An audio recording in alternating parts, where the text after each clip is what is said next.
Well, thank you everyone for being here. We will take questions at the end. So some of these pieces, because I have clips of dance and music and poetry to play for you, I will try and time it to ensure that we leave time for some questions. So if you see me flipping rather quickly through some of the slides, it is solely to ensure that you have time for your questions. Let's begin by looking at how we're defining the Black aesthetic. In some ways, we are, of course, putting the word aesthetic as the core of this discussion. We will be looking at defining what aesthetic and culture are and how culture and identity relate to power and politics. There's nothing in some ways kind of pure about culture such that it's devoid of issues of power. And then we'll look specifically at characteristics of African culture and the Black aesthetic on the African continent, and also the way there are continuities with that culture in the Americas. We'll look very briefly at religion, music, clothing and hairstyles, performance, oral and written literature, a little piece on the Harlem Renaissance, and then we will make some comments about Blackness and the Black aesthetic in the 21st century. By aesthetics, for any human society, we're talking about the nature of beauty and what the senses find pleasing and pleasurable. By culture, we're talking about the customs and practices of a society, as well as artistic forms that express that culture and the institutions that are formed.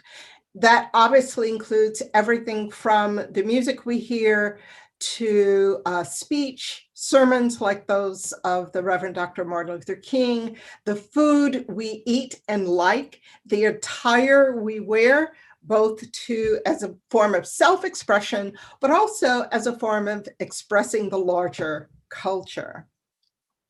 All cultures and subcultures, not just those of African descent, will have their own aesthetic. And so we should anticipate that and assume that different societies will have a very different aesthetic, not one better than the other, superior to the other, but a different expression of their humanity. All societies will have a form of teaching and passing down that expertise. We'll have trained experts, as well as a way to determine what is a superlative form of that particular aesthetic. In other words, everybody is not a really good cook. There will also be flexibility and fluidity and adaptability in the aesthetic. And we should assume that human beings are made to be adaptable. And so we borrow, exchange not only goods, but we borrow and exchange and blend culture. And then finally, all human societies will have the capacity to retain certain cultural elements, and there will be continuity in culture, as well as in that change, certain aspects of culture, a society will decide is no longer useful or valid or important. I want us to now have a sense of that breadth of culture.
what you just saw in that particular clip, I want to talk about it just a little more, was exactly what I was expressing in terms of cultural change and adaptation.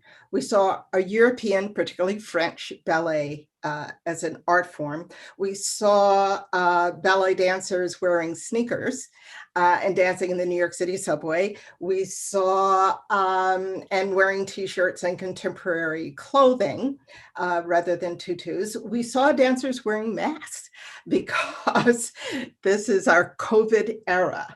And we saw ballet dancers, the women, where we saw, I think, the 4 to 6 women, they were wearing brown ballet shoes, which is a very recent phenomenon because dark-skinned ballet dancers used to get what were called flesh tone shoes or white shoes. And in order to have it blend with the color of the skin on their legs, would have to themselves dye their shoes. They could not purchase ballet shoes for themselves. Let's look at let's now look at another one, if I can move forward from this slide.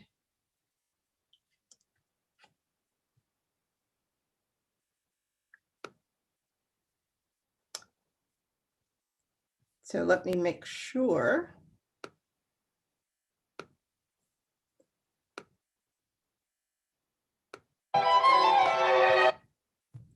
I can move to the next slide.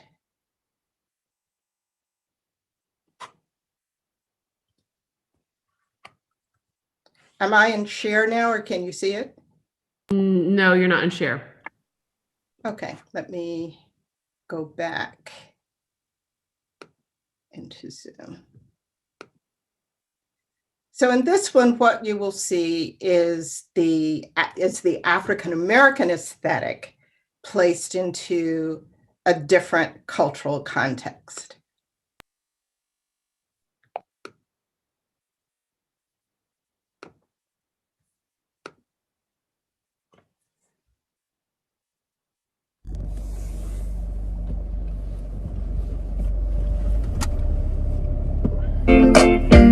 Put those hands together. Hey, hey, hey. You guys, are you ready, Korea Soul? Yes. Let's praise the Lord. Come on, clap your hands.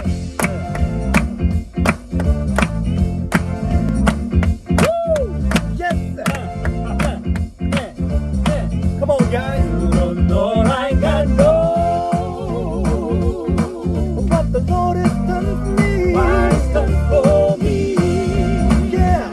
You can tell it. You can tell it like I can. What the Lord has done for me. What He's done for me. Listen, I said Jesus picked me up. Jesus picked me up. Better turn me all around. Yeah. And then Jesus placed my feet. I gotta own a solid ground. I gotta tell you where the one more time say gave his son. And it came to say he died on the cross. So in that particular clip, what you saw was a Korean singing group that was singing in the style and genre of the male gospel, of the African-American male gospel quartet, with all of the music characteristics and religious characteristics of that genre. You should have heard the call response between the leader and the other 3 singers, which is a hallmark of that particular style. And we'll be able to see and hear some other examples as well as we move forward. So let me make sure I can figure out how to move through to the next slides from that.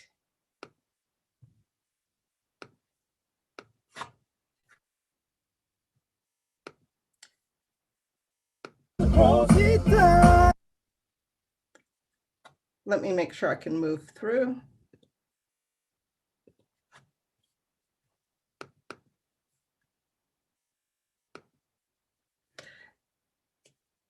Can you see that slide, everyone? Katie? Yes. Great.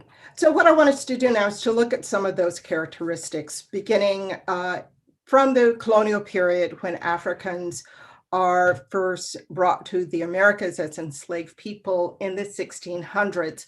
Those traditions come to colonial America, and of course they intermix with European forms of culture in terms of language, in terms of food, in terms of clothing styles, in terms of music. They also blend with Native American culture as well. By 1750, most historians agree that African culture is transformed into an African American culture. That is the period when demographers see that most of the Black people in America are American born, as opposed to being directly from Africa. In the 1800s, we also know that historians see an American culture has evolved out of the combination of European cultures as well, and that Americans start to identify themselves as being distinctly American rather than being British in particular.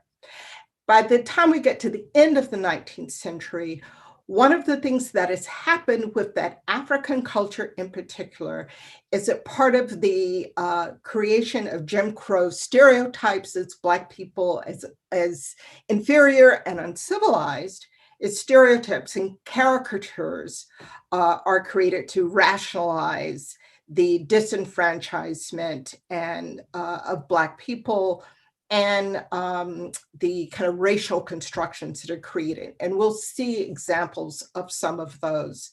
By the time we get to the 1920s and 40s, the interwar period, and the period of the great migration of Black people from South to North, Black people become part of a new mass culture through records and radio and stage performance. For the first time, we will have Black people on stage and in print, novels, literature, expressing themselves in their own identity and constructing Blackness for themselves up against the stereotypes that will continue to exist. And in some ways, what happens because of mass culture from radio and then later film and television, we will see the proliferation of those stereotypes, and we'll have examples of that in this presentation. In the 1950s through the 1970s, through what's called the classic period of the civil rights movement, that movement also will shape the culture.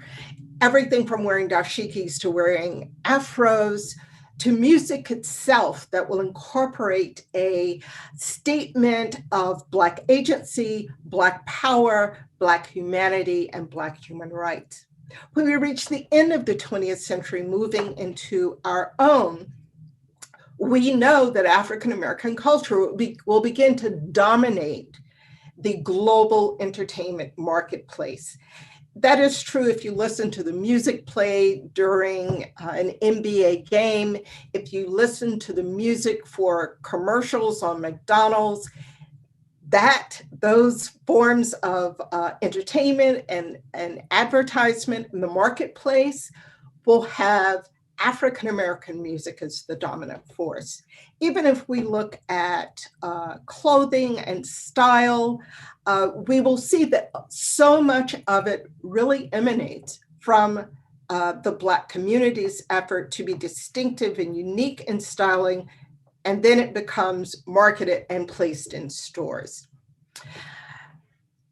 When we think about then this survey, very quick survey I've given you of this history, what we should see is there's this dynamic of Black people reclaiming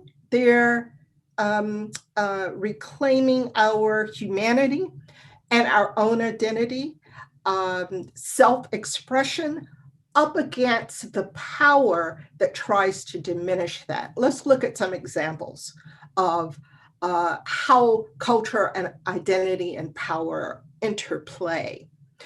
The external definitions of Black people have to do with the meaning of Africa. In presentations earlier this summer, I talked about ideas of Africa as being dark, without intellect, without culture, without civilization. Caricatures and stereotypes that would then make Black people look buffoonish or childish or dangerous. And then we will see the judgment of Black people under what is called the white gaze. Are you dressed appropriately? Are you speaking appropriately? Do you look appropriately? Kind of always having to prove oneself in the larger society. The internal definitions will include an ability to self-identify and self-affirm, the struggle to ward off internalizing those ethnic notions, such that one would see oneself in the same negative way society has created negative labels. But we know there does evolve this counter narrative, a critique of those ethnic notions in an effort to affirm Blackness.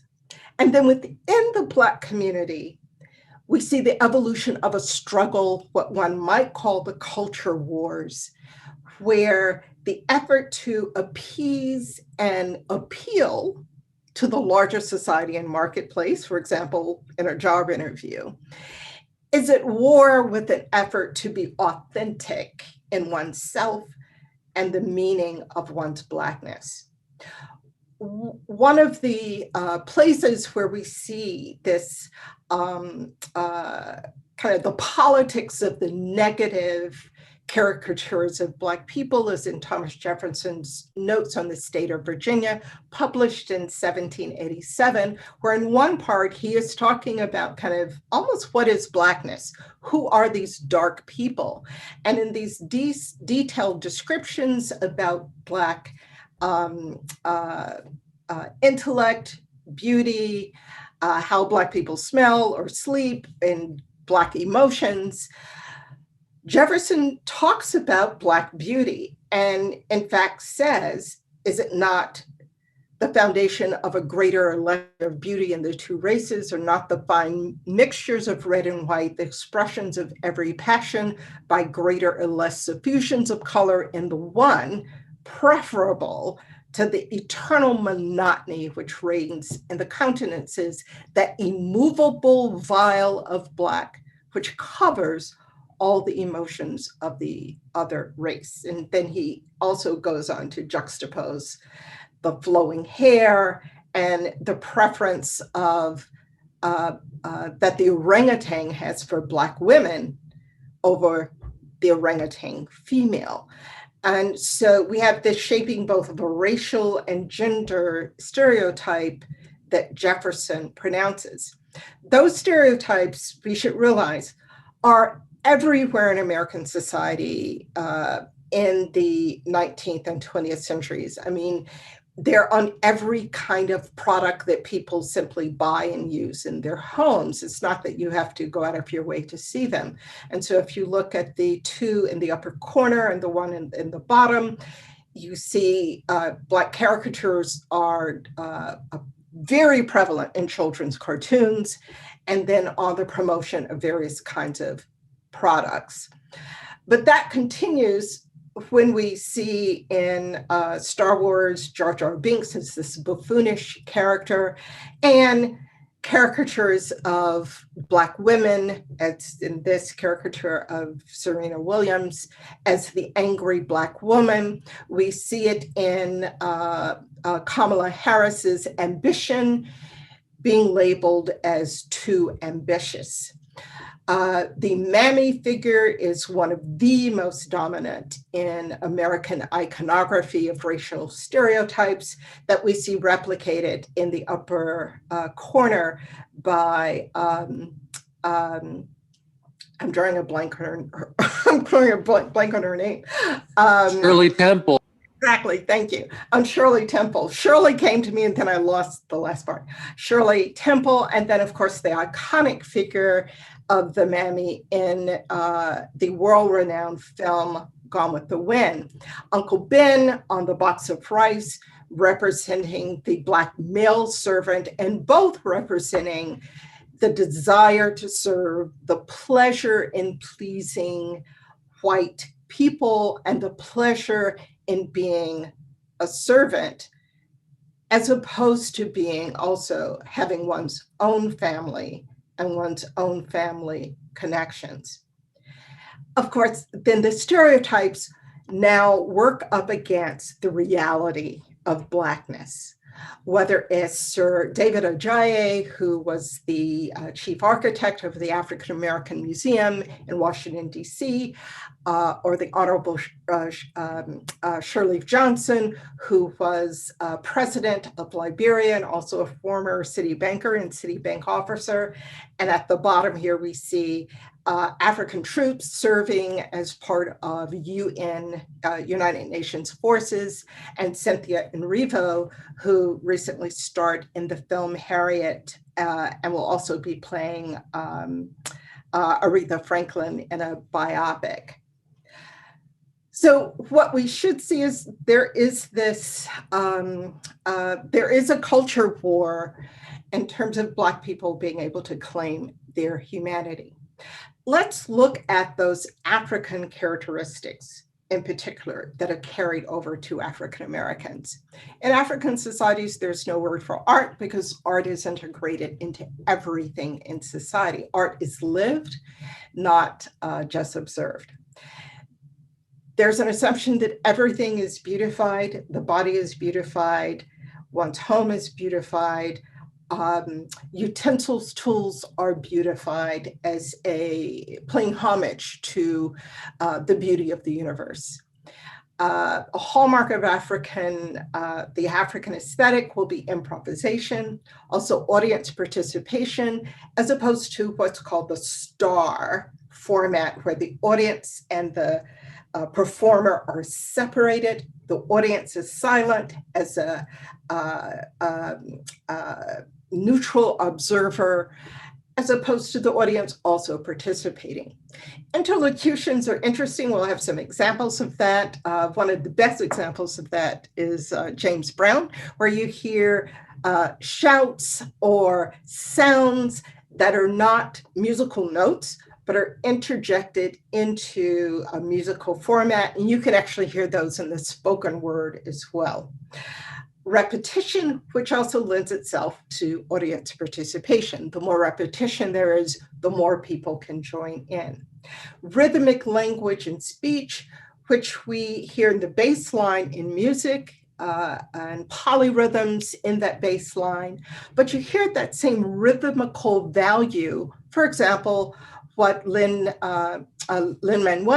does in Hamilton is exactly that rhythmic speech, which comes from an African aesthetic and moves into rap and hip hop.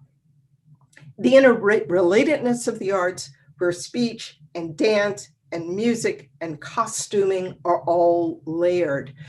We see that in the Black church, for example, and we'll have examples of that. There's no authorship or ownership of art forms and artistic expression. Of course there isn't, because the whole idea is that everyone is to participate and therefore there is no ownership. In African societies, people who are musicians, hairdressers, weavers, are considered creators. And because they have the ability to create, they're also considered to have special spiritual powers. And so there's a kind of religious and spiritual aspect to artistic creation. When we look at religious characteristics, we see similar kind of carryovers. African religion, which is simultaneously monotheistic, polytheistic, and pantheistic, we will see some combinations of those in African American societies, which are fundamentally Christian. In African religion, ancestors are central to religious belief, And we will see that transferred into African American funeral rites and the importance of those funeral rites. Religious authorities and specialists in an African society, we will see translated into the power of Black men and women's organizations as seats of power in the entire Black community, especially the power of Black ministers and Black women's organizations. In particular, in denominations or at a time when women are not allowed to be ministers.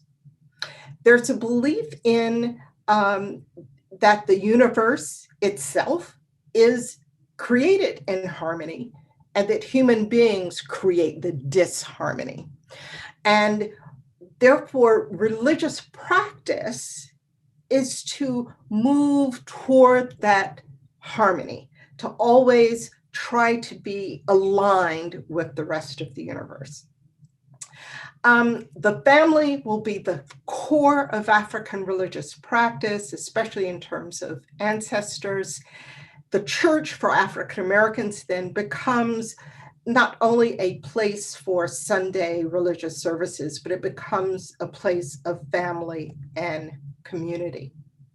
But the Black church, as it is doing this performing this cultural role, will also play a major role in defining Black empowerment and Black politics. And one of the lectures I do later in this series will focus specifically on the Black church and Black liberation. But here we're looking especially at cultural forms and the Black aesthetic. Let's look quickly at music, where we see in a European aesthetic, you see a list of certain characteristics of it is written and standardized. That's how you put up your sheet music and rehearse. It has specific kinds of harmony and disharmony. A treble line, if you think about the first chair in the orchestra, is the violin. It is not the timpani or the bass. Whereas for Africans, the African aesthetic, the core instrument is always the drum or any instrument playing that bass rhythmical line. There is, as we said earlier, no separation between kind of sacred and secular, that the universe is seen as holistic. Let's listen to an example. I think, let me know if you can't hear this. Juba, Juba, Juba, listen, Juba. Can you hear this one? Yes. Okay. No, it is not working. This is not. Let's try it again. Okay. Juba, Juba. Juba, listen, Juba, Juba. This is not gonna work. This is not gonna work. Well, what's not working? It sounds good. You don't just sing Juba, you have to do Juba. Well, what's Juba? I don't know how I'd get along without Juba. Juba is important. Sometimes it is the only way I have to say how I feel, especially if I don't like the way I'm being treated and might get into trouble if I say it out loud. Well, how does a song help you to feel better when you can't change the way things are and you're scared to say it right out? When I'm doing Juba, I know what I mean. My friends and loved ones know what I mean. And somehow being able to put it out, even in a secret way, changes the way I feel. Songs and dancing and drumming do that for me. They change my inside. Well, where did Juba come from? Juba is an African word. It came over to America with our people when we were brought to work as slaves. The word is African, but doing Juba was made up by our people when we had to express how hard and unfair it was to be slaves and to be taken so far from home. Well, why are you having such a hard time with it today? You have to drum to do Juba. But you are a drummer. Bernice, where are your drums? We aren't supposed to play our drums anymore. They've been broken. The people who brought us here don't like the drums. They know the drums give us strength, so they have forbidden us to play them. Huh. Well, maybe some evil person can destroy your drum, but can anyone stop a true drummer from drumming? That's right. We were taught that drumming is not in the instrument. Drumming is in your head and your heart. You and can your say hands that and your again. feet. I hear the rhythm in my head and toes, hands, feet, everywhere. Hey, well, there you are. It's inside. Just bring it out. You mean? Yes, use your body. Become a drum and do that juba you need so much. right. Okay, I'll try. Let me start walking the rhythm on my hands and thighs. All right. That's what drums are made of. Come on.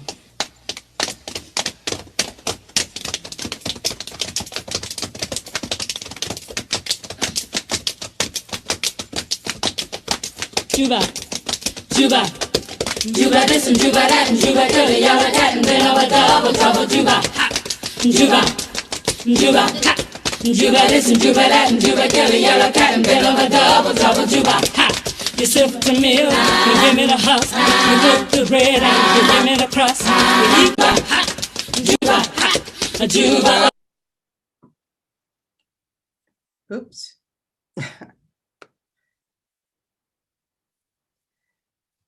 So what you heard there was Sweet Honey in the Rock doing Juba. And if you could just look at the lyrics a little bit earlier, what you saw also in those lyrics was a politics of we shuck the corn and we get the crust. And so there's, even in this almost play song, there's a clear sense of politics.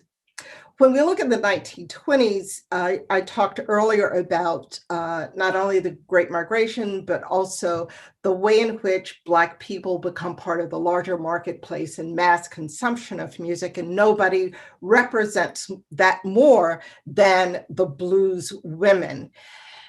When you think about those stereotypes we saw earlier of Black people, it is not just their music and performance, but the fact that these women dress up as grand and luxurious and beautiful and wealthy, that works against the idea of a Black aesthetic being missing, and also a lack of a sense of kind of grandeur for Black people.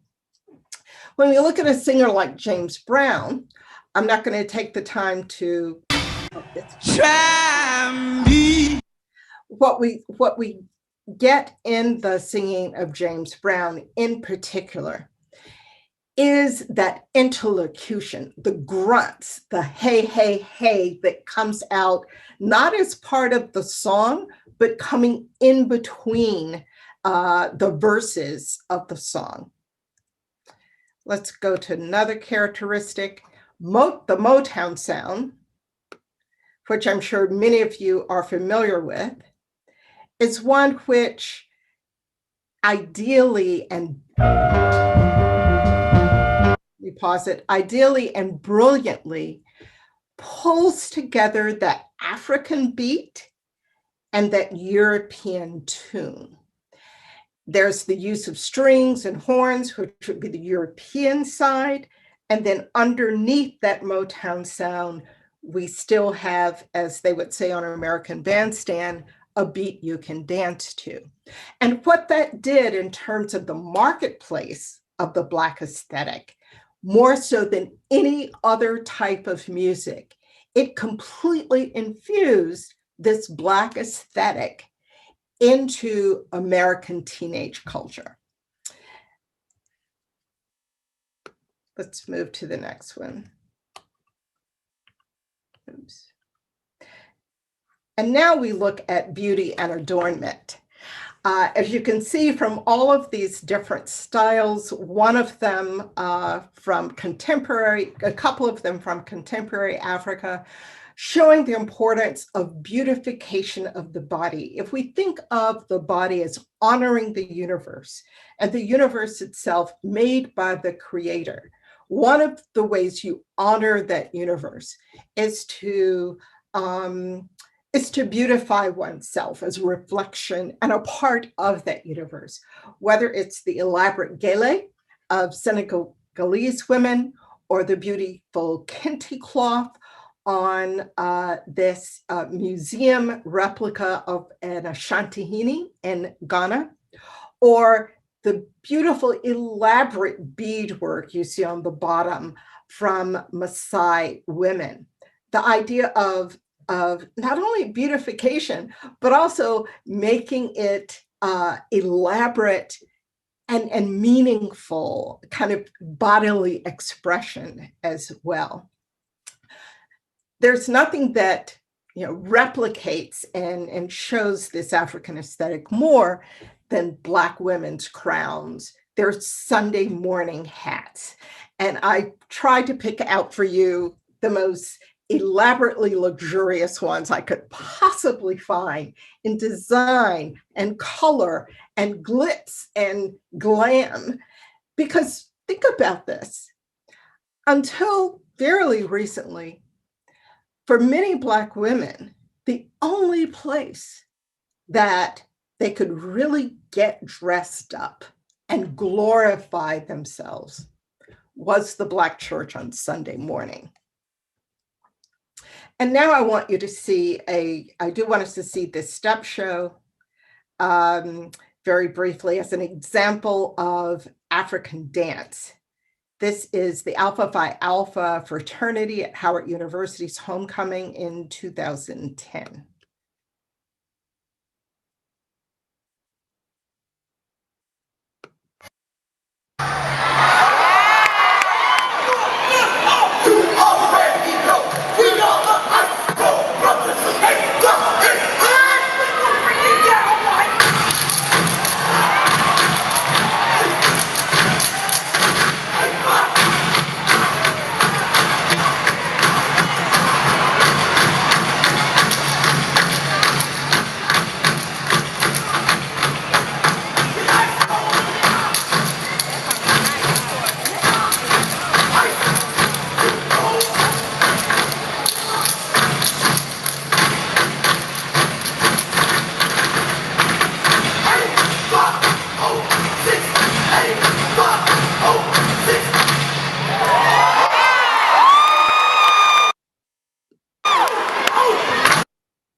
Okay, what I wanted you to see there, of course, is all of these examples. One of the things the African-American step shows by Black sororities and fraternities does is to incorporate all these elements. Remember I said earlier, the costuming.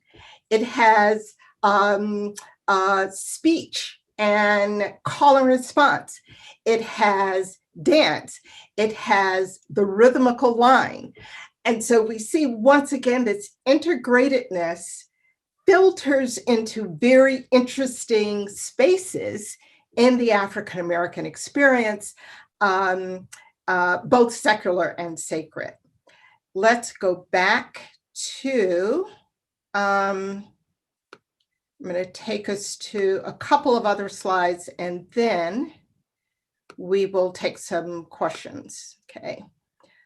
Let's go next. I have an example for you next of dance from South Africa. It should be on the screen. Yeah. Let me do a new share.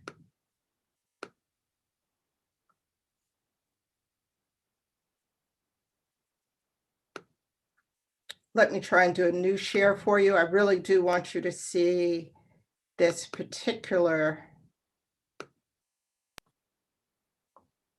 example.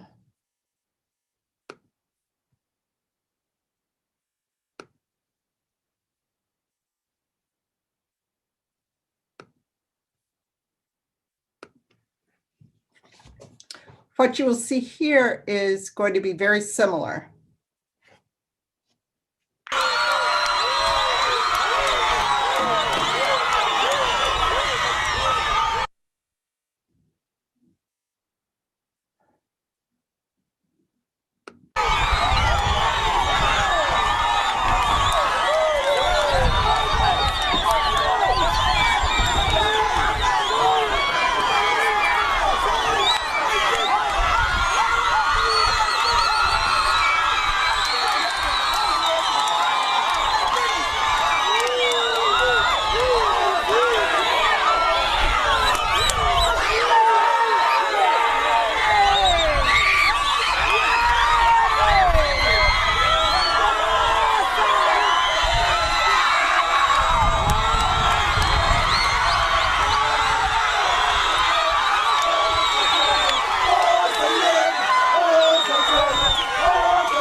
So what we should have seen there, right, was almost the identical aesthetic that we saw in the Black Step Show.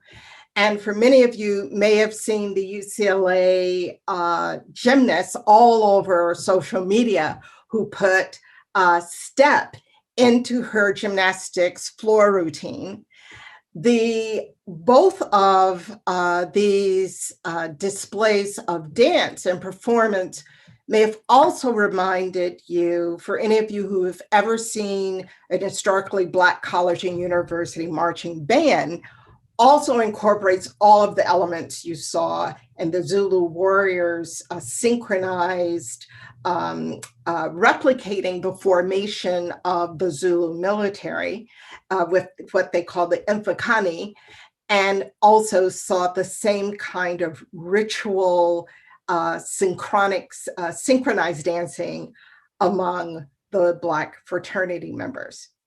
I'm going to fast forward now so I can make sure I answer your questions by moving us to the last slide, which shows, can you see the slide now? Yes. Yes. Okay, great. Which shows us, let me go back again. Sorry, I'm having so much problem with the music and the video slides. What you see on this slide is depictions of what has happened by the 21st century with these aesthetics, and some of the prominent figures in the Black aesthetic. We have Snoop Dogg here in the middle, who now has a wine label, and as we know, also partners very often with Martha Stewart. We have Beyonce depicted from her productions, which we know from both Lemonade and Coachella, use and incorporate Black history and the Black aesthetic. We have Tyler Perry and Shonda Rhimes, who both represent now kind of mega powers in media, not participating in media, but literally owning media. And then finally, this depiction of from the film Black Panther, which borrowed and used, I think, very effectively symbols of African diversity to affirm African humanity in a mega commercial film. And so if we think about the earlier history of Black folk enslaved, Black folk working against caricatures, Black folk entering into mass consumerism, both with their own voice, but also with continuation of those caricatures, the question we ask about our own time in the 21st century is, how is Blackness performed now? And how does Blackness both affirm and in doing so make a political statement about Black humanity and the Black aesthetic? So thank you so very much. I am sorry I took up so much more time than I had planned to, but I will take any questions that you might now have. I have a question. I don't know how you want to handle the questions. Yeah, Sharon has a question. All right, Sharon, go right ahead. Hi, Dr. Edwards. Is there a thin line between the appreciation of Black cultures and subcultures and cultural appreciation of the Black aesthetic, or is that a whole nother topic? Now, of course, it's part of this. Were you saying cultural appropriation or appreciation? Appropriation, cultural appropriation. Or is there really such thing as cultural appropriation? I guess that could be a question too. Right. I think when people talk about cultural appropriation, sometimes they do miss miss the historic meaning, and there are several. One is early in the 20th century, really until the mid 20th century, Black performers' music often was co-opted without credit being given, and definitely without pay being given to them, both for writing, composing, performing music. And they really were discriminated against and conned out of their rights to their artistic production. And that, to some degree, is even worse than appropriation. It really was a con that stole their money and their rights. The second part of that appropriation, then, is to use the Black aesthetic without also giving credit for that aesthetic. There are examples where many white performers credit profusely Black artists who have influenced them.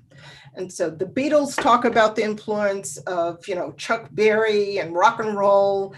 Paul Simon goes to South Africa and has Ladysmith Mambazo as part of his performance. But that is, in fact, including and infusing. The problem with saying, for example, appropriation as no one else can perform this music is that you would also have to say that Denise Graves cannot sing opera, right? You would actually have to say that you can't have a Black ballerina, or you can't have a Black violinist, because those are European instruments. And so appropriation cannot be a term which means one human being in one society or culture cannot perform that of another, because that's not how human beings are created. We have been borrowing culture and using and infusing other people's culture since humanity began in Africa. So I think there is, in fact, a point where that word appropriation applies. But then there's a place where it defies the realities of the way human beings operate as a society. Yeah, thank you. You're welcome. Great question. Important question, too. Thank you, Sharon. Are there any other questions? While you're typing them in or thinking about them, I just would love, Dr. Edwards, if you could maybe just touch upon I don't know if anybody out there has watched Bridgerton, but touch upon the there's a lot of controversy, and it really speaks to kind of what Sharon was just talking about. And if people don't know about this, this show that takes, it casts African Americans in, in roles that they're sort of reimagining history in a way. Could you just speak to that a little bit? Because I know it's a conversation that comes up all the time. Right.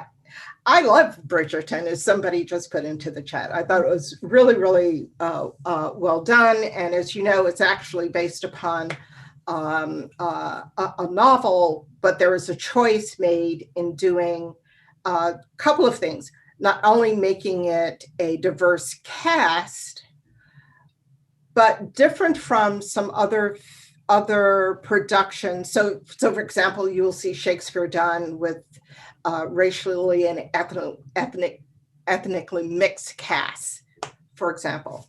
What Bridgerton does that's very different is the Black people in Bridgerton, who are British, play Black people, if you understand what I mean. So it's not a Black person is playing, Oberon or Hamlet or a Shakespearean character. It's not a black character. It's not a black actor playing a white character. They actually play black characters, which is unique and important. They also have reconfigured the storyline to explain why Black people are in high status positions. And what they do is to take the actual history of the end of slavery and the slave trade by the British, which ends far earlier than in the United States. Remember, this is England. It's not the United States. These Black people are British. They're not American. And so I think part of our American translation of this is lost because we don't know the British history. So the way they configure it is not only does freedom come to Black people in Britain, and there are Black people in Britain, that's explained a little bit in the plot through the connection, of course, between England and the Caribbean in particular, right? That the king takes a Black wife who becomes queen. And the fact that the queen is Black completely shifts and reorients the status of Black people. And it opens the door, right? Because there is no woman or person higher than her other than the king himself. And he has married her. And so that becomes a kind of historical planting of, and therefore a Black man can be a duke and have very high status in society, right? And Black people become part of this entire very hardened sense of hierarchy in British society. I think the other thing, it just occurred to me, Michelle, that people are, as Americans, we aren't aware of, is the way class society operates in England and how important class is in terms of the way people behave and act toward each other. When I was in England, even doing my dissertation research, someone said to me, "Oh, Lillie, you won't have a problem at all." I said, "Why?" And they said, "Oh, because of the way you're dressed and you're here doing, doctoral research from Harvard. And people will say to you, 'Yes, ma'am, yes, madam, yes, madam, yes, madam,' because they will respond to your class, which is something that is not true, right, in the United States at all." So I hope that was helpful. Really, really helpful, really helpful. Thank you for putting that into context.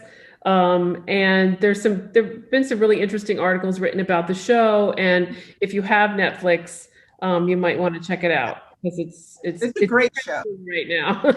But it's so interesting. I really love fiction that that kind of turns history on its head a little bit with one, like you said, one love affair.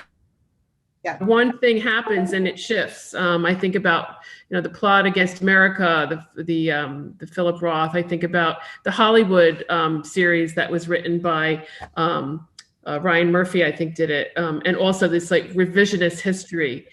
Taking something that happens. It's the scene. I don't know if you saw that, but the scene with I think Hattie McDaniel when she wins the Oscar, taking history and sort of changing it and saying, what if this had happened? What if life was like this? Then this wouldn't have happened. Right. Right. Right. And people, writers do this all the time. There was a book written and also a film made on, I think it was called The Confederate States of America, with the idea that the Confederacy actually had won. I read a book recently that kind of took Pride and Prejudice and turned it around. So it's the story of the person who has to watch all those dresses that are trod in mud in Jane Austen. And so it becomes, it's kind of the servant story and what they observe and see, which is a completely different perspective. But I think part of the issue with Bridgerton is people aren't aware of this significantly large Black population in England in the 18th century. I think people think that somehow people made up even that Black people are there at all. And then as an American audience, except for people who are in America who are of Caribbean descent in particular, look at Bridgerton and what they see are African Americans. They don't see kind of British Africans. Is not what they, and so the translation for Black people in America is always being filtered through our own lens and not understanding, wait, all Black people in the world have not had this US experience. Yeah. And so you can't impose an African American lens upon this story about British and Caribbean Black people in England in the 18th century. Right? It's a different historical context. And then that historical context has a twist. Right. And that's the part I think people just don't understand. Yeah. So Ray has shared something of his blog. If you want to check that out. Jennifer is saying very helpful and understanding stuff a little better. If there are no other questions, we will see you all next week. Do you have what's up on this? Yes. So next week we'll be talking about, I will not have, my poor tech skills in trying to do the sound for you. But I hope you enjoyed the dance. Oh, we will be looking at free Black people in antebellum America. It's a topic I thought that people very often know very little about, since the focus is typically on enslaved people, but to see how free, or we may even call them quasi-free, Black people in the North, especially in northern cities like New York and Boston, Philadelphia, organize themselves. And this tells us something about the kind of foundations of Black freedom and what Black freedom would look like in this early population following the revolution. Excellent. Thank you so much.